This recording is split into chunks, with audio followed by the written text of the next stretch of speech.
voiceover for this one, since you probably don't want to be reading endless captions, so welcome to the tour. This is my GCSE art exam sketchbook. Overall I got an 8 in the GCSE, but this was my most organised and aesthetically pleasing sketchbook, so I thought I'd show you this one off, as well as some tips and tricks for the GCSE itself, and what not to do when you're thinking about coursework.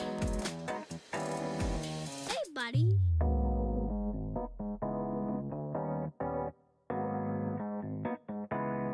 My previous themes at GCSE were everyday journeys and women and feminism, and although this one was a bit twee, it showed my range as an artist and helped me stay on track.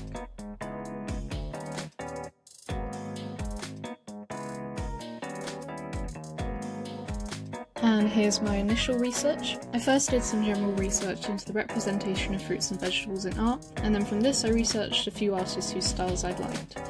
Over the course of the GCSE I consistently picked artists whose styles did not mesh at all, and well, guess what? I did it for this project too. In general, I would say that unless you have a final piece in mind already, pick artists whose styles are radically different, otherwise you might find it hard to explain why your final piece looks the way it does. Every point in your project you should be able to explain to the examiner why your pieces look the way they do. My first artist was Giuseppe Arcimboldo.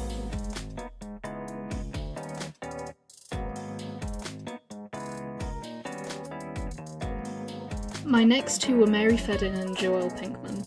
I ended up actually not using the Arcimboldo stuff in my final piece, partially because it was way too detailed, and partially because I wanted to take the project in more of a pop art direction.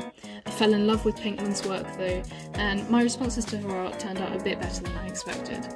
When researching our artists, we were asked to analyse a piece as well, something which I found pretty easy when comparing it to something like English literature, but I would say try not to dismiss this work. Actually knowing what goes into the artist's work can be really helpful in recreating it.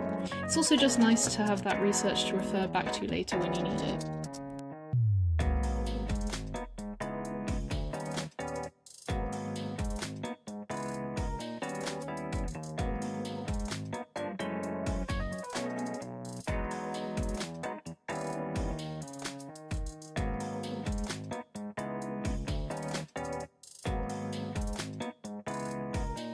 I also did a little more research on Suzanne Saraf and Andy Warhol so I could explore more options in case I got stuck, which I did, so this came in handy later when I dropped Arcimboldo as a studied artist. Moving on, my contact sheets. I'm not good at photography and I would definitely recommend getting some practice before you start at GCSE. Though my painting skills weren't bad, I really knew nothing about composition, golden ratios, etc. And there are a ton of great resources on photography and art here on YouTube, and I wish I'd utilised them more. There'll be a couple links in the description for that kind of thing if you're interested. Saying that, however, later on in this project I did another photo shoot which turned out a lot better. However, I used these for reference when I was doing some observational drawings more than any pieces, but I don't regret taking them, and I would definitely recommend taking as many as you can, like, I mean hundreds. Hey buddy!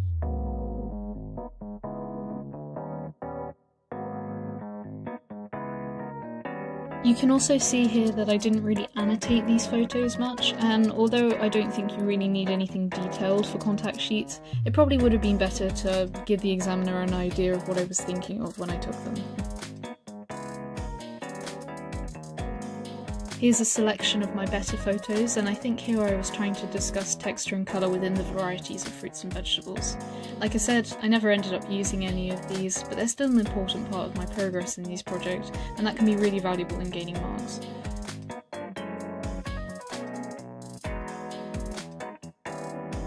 Please bear in mind that I'm not an examiner, so obviously I can't know exactly what goes into the marks that you might get.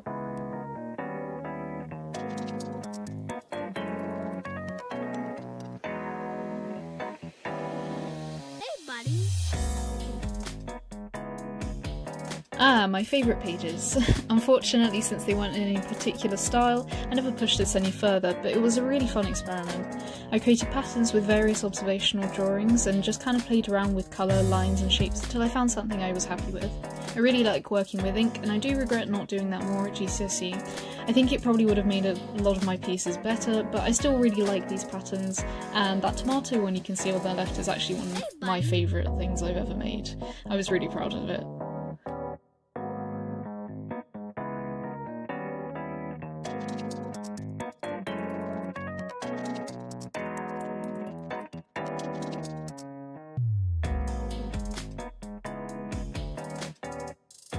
And now my responses.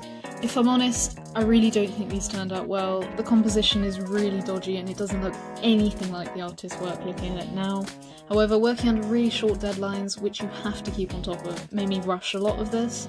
I don't think it was the end of the world, but better responses might have made me more prepared to create my final piece, which is all this sketchbook ultimately leads to at the end of the day. I would definitely recommend thinking a little more before doing your response, which I clearly didn't when I was thinking about this. To be fair, this one is laughably bad. I didn't have time or effort to put into doing an oil painting, so I just ended up perhaps doing the worst Photoshop job possible. For complex compositions, don't forget that Photoshop is a viable option for a response, but it really didn't work out here. My paintbrush response, however, turned out really well. I couldn't use oil since I didn't know how, so I used a mix of watercolour and gouache, and I think the amount of detail I needed came out just right. On technique alone, these were my best paintings of the project. In general, I would say don't be afraid to get a little unconventional with your responses. You don't have to recreate the artwork in full detail, but the essence has to be there, and I think I missed out on that at times. Good evaluation of your mistakes and frustrations, though, can make up for a lot, so annotations are more important than you might think.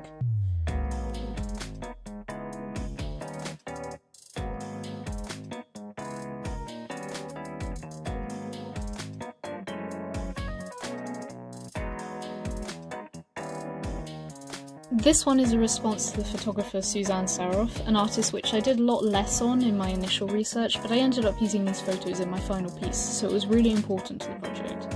I think studying photography is a really good option if your initial photos weren't what you wanted, and it's a neat way to incorporate influence of an artist without painting in any particular style.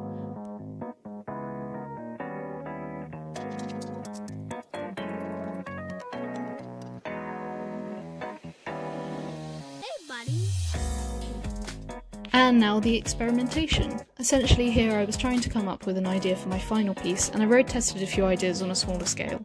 I didn't do any new paintings, but I photocopied a few I already had and cut them into sections to make new compositions. Honestly, in hindsight, I think the sectioning idea was a pretty bad idea. It just didn't really reflect anything I was going for, but I didn't have any grander ideas at the time, so I settled on the first idea I had. Looking back, I probably would have tried a few more that were not iterations of the same thing, or else I would have studied an artist who actually used this technique.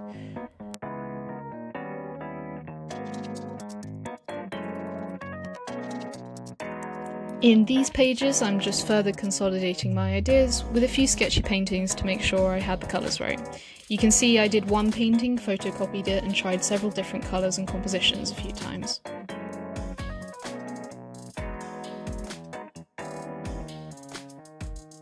At this stage in your project, you should probably have a pretty good idea of what your final piece should look like, and although this eventually led to what mine did look like, I wasn't sure it was really what I wanted.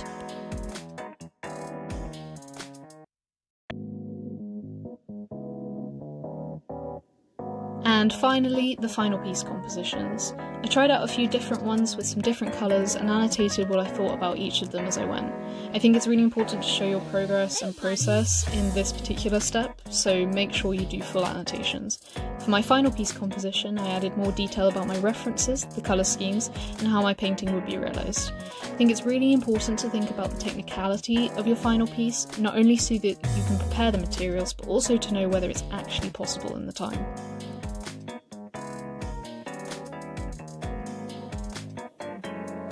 And here's a really rough time plan, not something I think I stuck too much in the exam, but planning your steps is a really good idea just so you don't get confused or not know what to do at any time.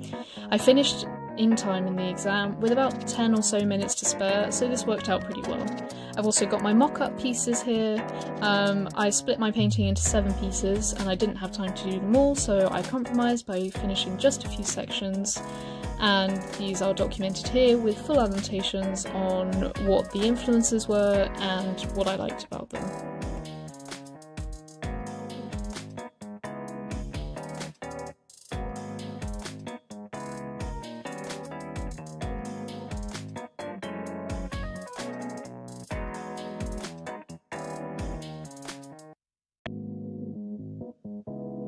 And that's the sketchbook.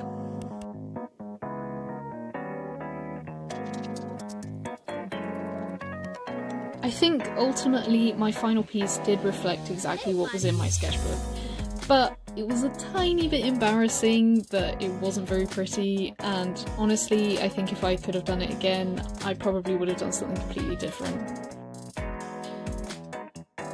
At the end of the day, I'd remind you to have fun with art GCSE. I mean, I think the reason this exam sketchbook turned out so much better than my others is because I had fun with this project. It was twee and it was a bit silly, but I enjoyed taking the pictures and I enjoyed the paintings and I enjoyed my foam stickers. You know, do what you like and it will probably turn out well.